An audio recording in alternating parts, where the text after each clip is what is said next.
Nestes anos todos, o cartógrafo Ocimar, que desenha os mapas da cidade, deparou com ruas famosas e de nomes estranhos. Uma sempre chamou a atenção dele, a única que tinha o mesmo nome do cartógrafo. Rua Soldado Ocimar Guimarães da Silva. Você nunca foi nessa rua? Nunca fui. Então, vamos lá, de olho no guia.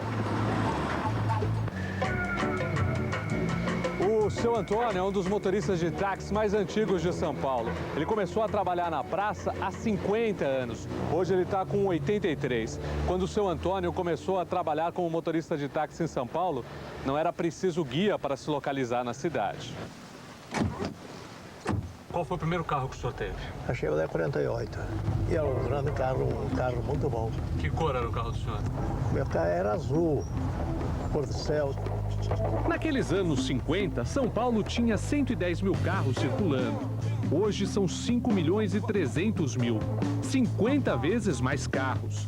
Mas, 50 anos atrás, os congestionamentos já atormentavam os paulistanos.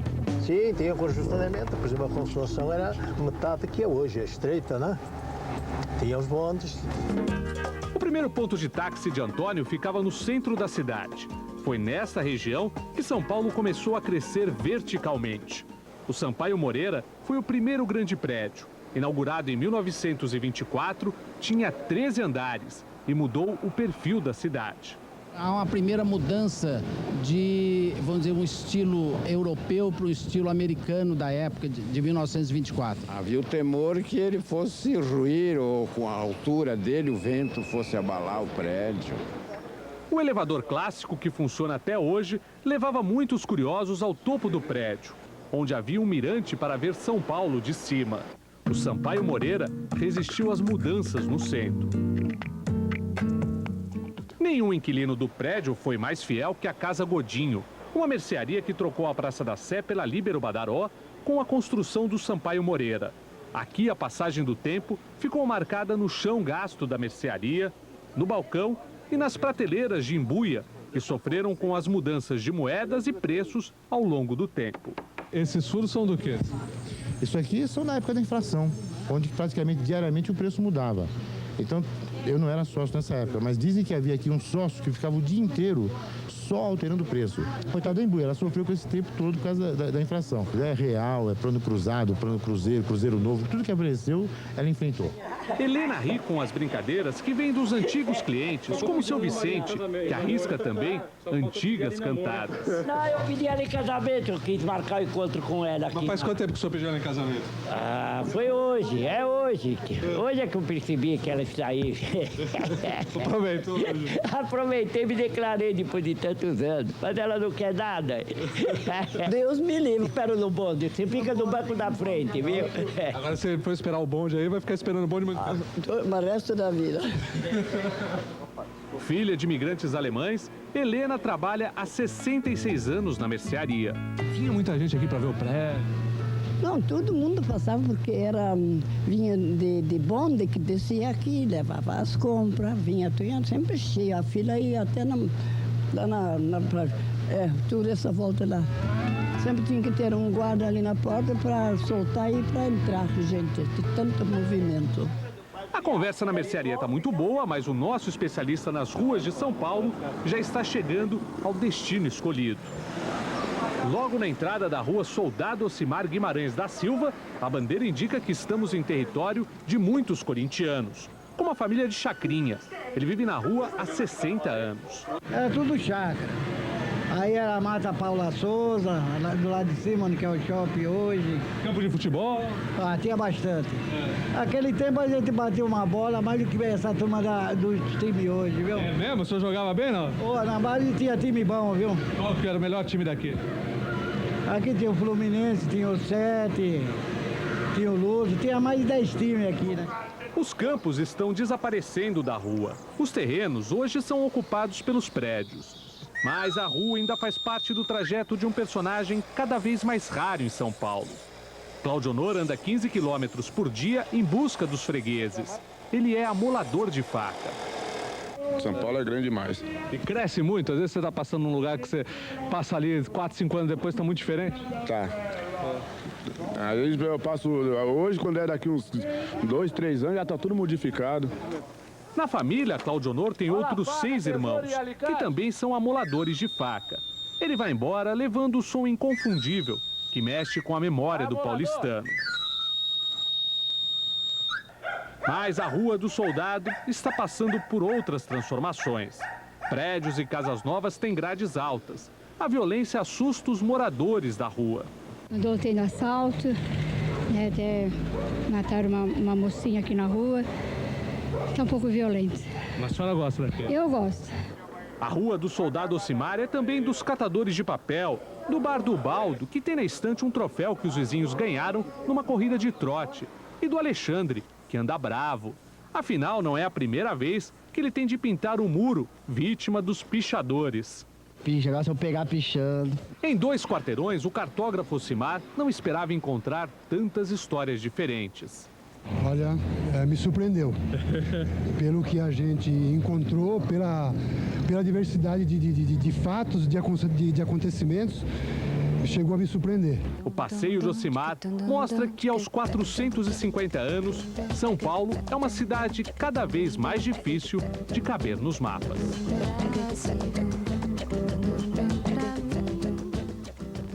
Uma torre de Babel.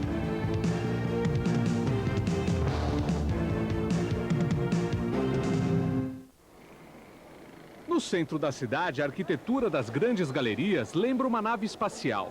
E aqui pousam muitas tribos diferentes que dão cara e vida a São Paulo. É um espaço universal, globalizado.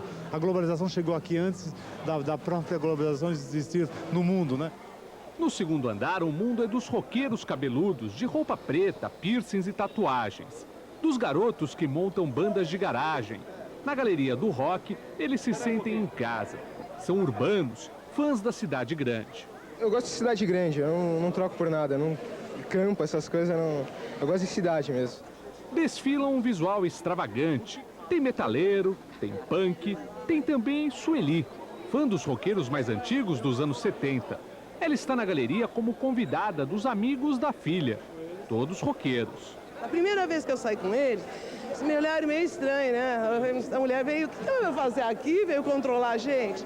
Agora eles me convidam. Eles me chamam, me ligam, marcam e fazem questão que eu participe. A turma de Sueli acha a galeria muito mais legal que o shopping center para passear e namorar. Aqui é um lugar tão eclético, tão mágico, tanta coisa junta, não sei. Ô, Nunes, o Queens of the Stone Age, Songs from the Deaf, tem ele? Marcelo Lipes é daqueles frequentadores fiéis, daqueles que vibram e dançam ao ouvir uma música nova dentro da loja. No início era só o rock, mas Marcelo aprendeu a andar por toda a galeria e descobriu novas tribos. No começo dos anos 80 a gente era mais radical, né? Cabeludo, era só Iron Maiden, Judas e só isso aí. Só rock e heavy metal. Mas depois você vai se envolvendo com a música, né? Fica com a cabeça mais aberta e passa a gostar do que você gosta mesmo, de coisa boa. Hoje você desce lá do subsolo? Subsolo, tenho bastante amigo meu lá no famoso Bronx. Lá embaixo lá é o Bronx. 1, 2, 3, o subsolo é o território do hip hop. Eu abracei, não me intimidei, cheguei, representei. Aqui não é difícil encontrar na frente da loja uma vendedora compositora de rap, como Paula. O amigo da loja vizinha, Glaucio, também faz parte do movimento. Ele compõe, canta, trabalha e dança na batida do rap. Nos últimos anos, o rap se transformou na linguagem dos jovens da periferia de São Paulo. A música de quem se sente marginalizado pela sociedade paulistana. A gente fala da vivência, das dificuldades, da política, das agressões, das dificuldades de emprego, abrange no cotidiano, assim, tudo. A galeria é ponto de encontro de rappers. Aqui os garotos vêm de longe em busca dos CDs, das roupas, da cultura hip hop. Eu vim procurar esse tipo de roupa assim que eu me sinto mais à vontade, né? Agora andar tudo engomadinho assim, aí já não é minha cara, né? Aqui nós sente já em casa, já mais à vontade, já no lugar que nós gostamos mesmo. Nós curtimos mesmo, na veia mesmo, black. Aqui eles também fazem a cabeça, literalmente. Os cabeleireiros black são uma tradição da galeria. Cada corte revela uma atitude. Aí tem o site look, tem o escovinha, esses estilos como eu te falei, uns desenhos, né, uns tribais, fazer por exemplo, um time de futebol, pede na cabeça, tudo a gente faz.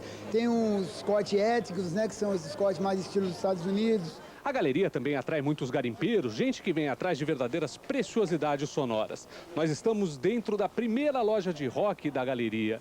Aqui é um verdadeiro tesouro que pertence a um autêntico colecionador. A loja, com milhares de discos e CDs, é o resultado da coleção que Luiz Calanca começou nos anos 60, com o primeiro LP inesquecível.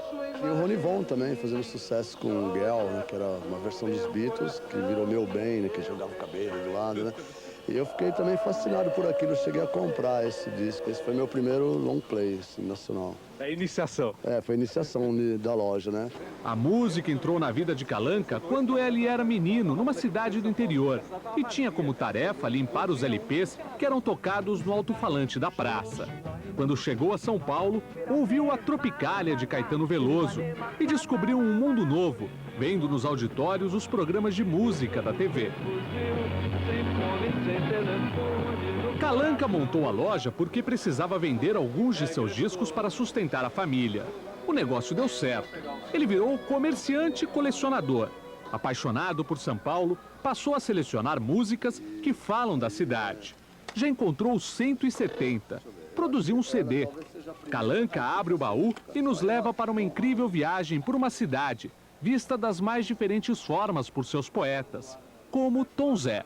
É uma maneira da cidade toda, né? Ele retrata bem o que é São Paulo, né?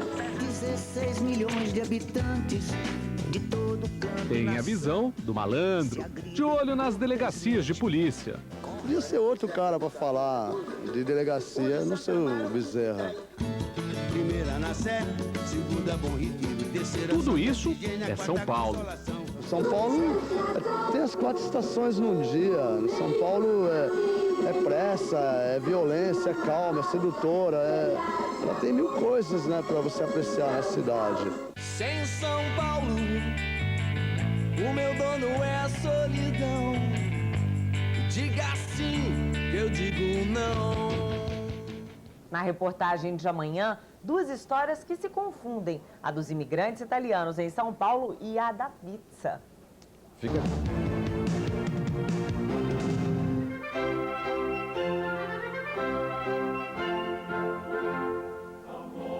Era uma vez uma confeitaria no centro de São Paulo. Os funcionários tinham um time de futebol. Adoravam se encontrar numa pizzaria no Brás, bairro industrial da cidade. A confeitaria fechou, o time acabou, mas a pizzaria herdou o nome que veio com aquela turma, Castelões. Esta é uma das histórias que contam como nasceu, em 1924, a pizzaria mais antiga de São Paulo. A pizza veio junto com os primeiros imigrantes italianos.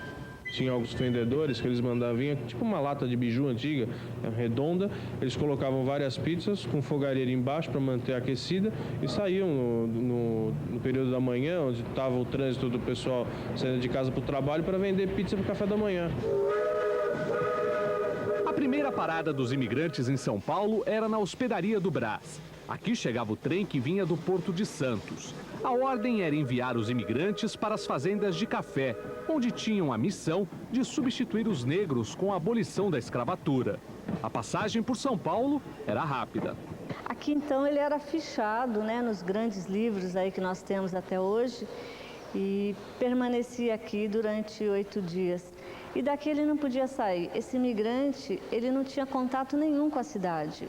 Então era um regime de quartel mesmo, um regime militar. O governo brasileiro pagava a passagem de muitos imigrantes. Em troca, eles eram obrigados a trabalhar 2 anos nas fazendas. Os pioneiros eram alojados nas senzalas e explorados pelos novos patrões. Inconformados, fugiam para a cidade. O resultado apareceu no censo de 1893. Ele revela que, com os imigrantes, São Paulo virou uma cidade estrangeira. Dos 130 mil moradores, 59 mil eram brasileiros e 71 mil estrangeiros, mais da metade italianos. A partir desse movimento imigratório, né, que começa a aumentar a partir de 1880, a cidade começa a crescer, né? E surgem então as primeiras fábricas, que é preciso produzir para alimentar essa população que está crescendo. Hoje São Paulo é a segunda cidade com o maior número de pizzarias do mundo, só atrás de Nova York. São 5.800. Por dia, 1.400.000 pizzas são devoradas em São Paulo. Na pizzaria mais tradicional, o cardápio é conservador. Tem apenas 12 tipos de pizza, aquelas com ingredientes mais convencionais. As mudanças aqui são lentas. O balcão de mármore é o mesmo desde 1924.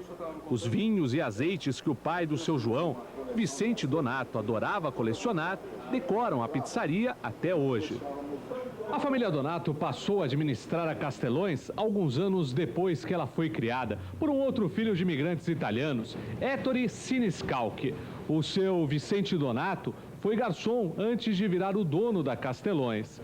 E além de produzir uma pizza deliciosa, o seu Vicente também era muito bom de marketing. Ele tinha instituído o seguinte, para quem marcasse o primeiro gol naquele dia, o jogador, ele tinha direito a vir com a família, comer uma pizza e tomar uma garrafa de vinho. E a coisa começou a tomar vulto. A Castelões virou ponto de encontro.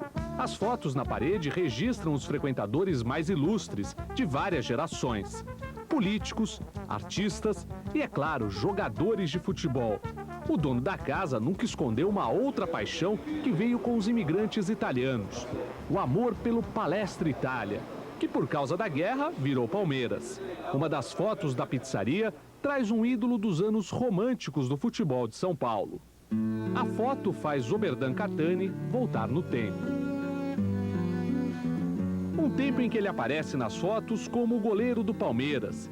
Num tempo em que Oberdan era a muralha, o goleiro de mãos gigantescas que sofriam com futebol de salários modestos e bola pesada. Contra o Grêmio, a seleção gaúcha em Porto Alegre, eu fui numa bola ojeada, chutou, me pegou a bola e pegou os dois dedos da mão. Me arrancou a unha aqui de um dedo e a outra ficou pendurada. O doutor Sérgio Bruno me deu injeção na ponta dos dedos, arrancou a unha e me enfaixou com o espalatrap e continuei jogando a mesma coisa. O senhor jogou até o fim? Até o fim. Não tinha regra 3 antigamente. Se o goleiro machucado? Ah, tinha de jogar machucado. O Pacaembu guarda um pedaço da história de Oberdan e de São Paulo. Aqui o paulistano se apaixonou pelo futebol. Muito antes de Pelé, a bola já era a diversão de quem morava na cidade. Era brincadeira dos meninos negros e imigrantes nas ruas e nos campos de várzea. Foi esta paixão que fez o filho do italiano Catani deixar de ser caminhoneiro para jogar futebol. Às vezes a gente roubava a meia da minha mãe lá e eu fazia aquelas bolas de meia, né? A gente jogava com isso aí, a gente fazia uma vaca entre os amigos lá, comprar aquelas bolinhas pequenas de capotão, que tinha aqueles cordão para a gente puxar com grampo, com coisa lá para poder jogar. Tudo que fosse redondo virava bola? Ah, virava bola. O jeito de falar de Oberdan revela uma outra marca que os imigrantes italianos deixaram em São Paulo. O paulistano ganhou um sotaque italianado, mas não foi a única influência estrangeira. São Paulo recebeu imigrantes de 70 povos diferentes. O caldeirão paulistano mistura religiões, sabores e paisagens do mundo todo dentro de uma cidade só. Algumas retratam países que os imigrantes deixaram para trás e hoje só existem na lembrança deles e nas ruas de São Paulo, como no bairro da Liberdade, onde o antigo Japão sobrevive. Muitos imigrantes vieram para cá e muitos não tiveram oportunidade de voltar ao Japão. Então conserva ideias e costumes do Japão um pouco antigo.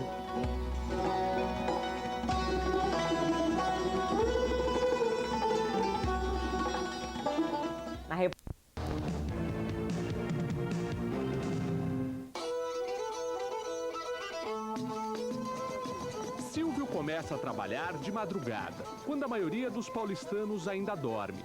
Ele conhece uma São Paulo diferente. Nem parece São Paulo do meio-dia. Leiteiro, padeiro, jornaleiro, alguns outros restaurantes, colegas, né? Boêmios, né? Desocupado. Há 20 anos, repete a mesma rotina que aprendeu com o pai, também feirante. Na rua, o único som é o da montagem das barracas. Quando o dia amanhece, a feira está pronta. vai começar a batalha para atrair a freguesia. Bom dia! Tudo é da Paraíba! O feirante é como um artista de circo, que cada dia da semana monta sua barraca numa rua diferente. Na feira, Silvio descobriu vários pedaços diferentes da cidade de São Paulo. Uma feira a gente faz na cidade, vai num bairro mais... O pessoal trabalha, tem aquela... Ou empregada vem na feira, um motorista. Numa feira de periferia já não, é dona de casa que... O marido trabalha, ela fica em casa, entendeu? Tem essa diferença, né? Ana também conheceu um mundo diferente na feira. Durante 10 anos, ela ajudou o pai, que tinha uma barraca de laticínios.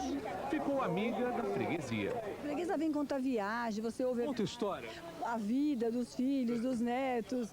Fala de problema? Muitos, todos os problemas. Fala... Pede conselho? Pede conselhos, pede tudo. E a gente vai falando e também dão conselhos pra gente. Um destes conselhos mudou a vida de Ana. Algumas feiras que ela fazia aconteciam num bairro de gente com hábitos bem diferentes. Católica, filha de portugueses, Ana tinha curiosidade pelos muitos fregueses da comunidade judaica. E numa cidade surpreendente como São Paulo, um destino imprevisível esperava a Ana.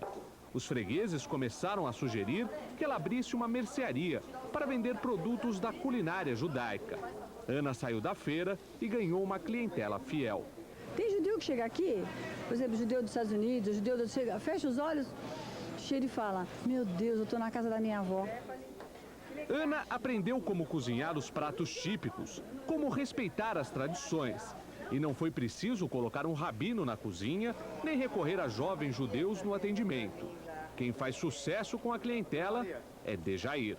Isso é beigele, é um pão típico judaico, os poloneses usam muito. Esse é plessele, é pão de cebola. E o bagel americano, que também muito é usado com o pessoal judeu. Como é que você começou a entender disso tudo? Porque você tem um sotaque que não é muito judeu.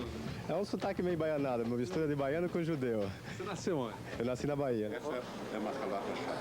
Como muitos migrantes nordestinos, os pais de Dejair viam São Paulo como uma terra de oportunidades. Ele foi morar com a família no Bom Retiro, um bairro da comunidade judaica. Lá aprendeu muita coisa nova, inclusive algumas palavras em Yiddish, o idioma dos judeus europeus. Quando eu vi aquele judeu rabino lá, eu fiquei todo... pensava que era de outro planeta. São poucas as cidades no mundo onde a maior mercearia de um bairro judeu tem uma dona católica e atendentes tão brasileiros como Dejair, símbolo da capacidade de adaptação de quem mora em São Paulo. Baiano de nascimento, hoje Dejair tem um pezinho em Israel.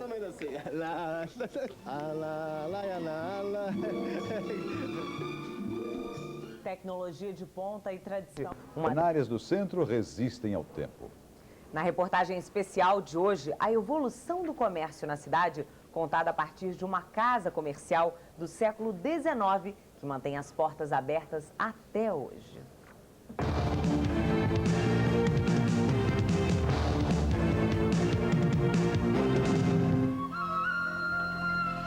O ano de 1928 não vai passar em branco para a família do imigrante sírio Riscala Jorge. A família é a mais nova moradora da Avenida Paulista. A inauguração do palacete dos Riscala coincide com o 30º aniversário do bem-sucedido empreendimento comercial que faz a fortuna da família, a Casa da Boia, na Rua Florencio de Abreu, centro de São Paulo. Ali, os operários produzem o guiado mais moderno em material hidráulico. Até a mudança para a Avenida Paulista, o sobrado da Rua Florencio de Abreu era também a residência da família Riscala. Mas o que o futuro reservará a tão tradicional endereço do comércio paulistano? Momento de acionar a nossa máquina do tempo, dar cor às envelhecidas imagens do filme Preto e Branco. Do alto do sobrado, o neto de Riscala Jorge, Mário, mantém hoje a Casa da Boia no mesmo endereço. Uma história que começou há 105 anos. O caminho repleto de ambulantes revela quanto a Rua Florencio de Abreu mudou neste tempo todo. Mas no segundo andar do sobrado da loja centenária, o tempo parou. As paredes revelam a pintura original. Na escrivaninha repousam os livros contábeis. Também estão guardados os vales, que significavam dinheiro e a palavra empenhada no negócio. O comércio era muito baseado na palavra, né? Uma coisa muito na base da confiança do fio de barba, né? Para desenhar os moldes das torneiras e ferramentas vendidas na loja, Riscali ia buscar na Europa técnicos alemães e ingleses. Eles traziam nova tecnologia numa cidade onde a caixa d'água era uma necessidade sanitária que impulsionava a venda das boias produzidas por Riscala. Quando teve a febre amarela, teve todo o trabalho de saneamento básico do Oswaldo Cruz, né, e começou a se difundir essa utilização de caixas d'água. No filme de 1928, a fundição de cobre montada pelo imigrante sírio aparece funcionando a todo vapor. Hoje o galpão onde os operários trabalhavam está vazio, mas a loja continua aberta da rua. Só que não é mais do balcão que vêm os melhores negócios. Hoje a maioria das vendas é feita pelo telefone e via internet. 516, possuímos. O jeito de vender passou por uma transformação radical na capital brasileira dos negócios. No cotidiano da São Paulo do século XXI, muitas lojas já nascem sem endereço na calçada. Tem apenas o endereço eletrônico na internet. A revolução produzida pelo comércio virtual transformou o bairro da Vila Olímpia, com seus prédios modernos, em polo da alta tecnologia paulistana. Não precisa ter uma porta para a rua. Hoje em dia você tem espaço para empresas que são 100% virtuais como a gente. A novidade eletrônica impressiona, mas por enquanto só tem 3% do comércio total. Sinal de que as lojas tradicionais ainda vão fazer parte da paisagem de São Paulo durante muitos anos. Aquelas dos filmes antigos são símbolos da resistência, algumas repletas de preciosidades, de uma São Paulo surpreendente. No quintal desta loja centenária, uma parreira carregada de uvas floresce, vizinha ao viaduto Santa Ifigênia, no centro de São Paulo. Aqui é um lugar bom para dar uma cochilada depois do almoço aqui, mas não conta para ninguém, né?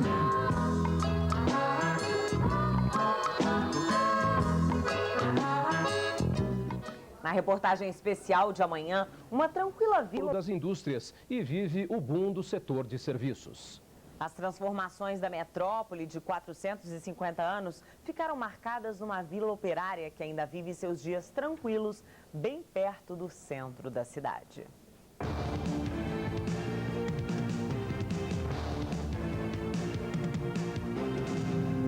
Isso aqui é o cantinho do céu, que eu digo. Há 71 anos, Raul vive no mesmo endereço. Uma tranquila vila na zona leste de São Paulo, com 178 casas. A Vila Operária Maria Zélia, construída em 1917 para abrigar os funcionários da tecelagem do industrial Jorge Street. Ele mandava a gente ficar aqui na migração e gente dele no porto, que a família dele também tinha parte lá no Porto de Santos. Quando chegava, ele já assuntava com o pessoal o que sabia fazer, o que não sabia. Quando tinha uma qualificação boa, ele já trazia para a fábrica dele. O avô de Edélcio trabalhava na tecelagem. Ele veio morar nesta casa. Naquele tempo, a diversão era passear no agradável e limpo rio Tietê, que passava nos fundos da vila. Nem todas as casas eram iguais. Dependendo da posição que ocupava na fábrica, o funcionário tinha direito a um padrão de moradia. A arquitetura das casas também ajudava a identificar a origem de seus moradores. A arquitetura estava relacionada com o tipo de migração. Se você observar esse bico de casa e se você observar aquele outro bico de casa, corresponde a dois estilos totalmente diferentes, que eles tentavam atender as diferentes grupos de famílias que vinham morar para cá. Então, os espanhóis, os italianos, os portugueses. Era o início da industrialização de São Paulo. Ao longo da estrada de ferro, em bairros como Brás, as empresas importadoras estavam se transformando em fábricas. O dinheiro do café também comprava máquinas. Nascia em São Paulo uma nova burguesia industrial, que misturava famílias tradicionais e imigrantes endinheirados. A Vila Maria Zélia era cercada de fábricas nos bairros vizinhos. Aqui o Belenzinho, a fábrica de tecelagem e fábrica de vidro. E aqui no Pari, fábrica de doce. Então esse pedaço nosso aqui, que era o bairro Doce, o Pari, e o bairro Fabio de tecelagem dos tecidos, o Belenzinho aqui. São Paulo chegou a ter 40 vilas operárias como a Maria Zélia. Numa época de raros direitos trabalhistas, a moradia era vista como um benefício importante para os trabalhadores. Eles pagavam um pequeno aluguel. Mas a vila era também uma estratégia de vinculação dos operários às fábricas. O funcionário saía em 2 minutos, estava dentro do trabalho. Não tinha também coisa que justificasse perda de horário, perda de trabalho. Ele dava todas as condições para que também o funcionário não faltasse. Com as fábricas veio também o movimento operário. As primeiras lideranças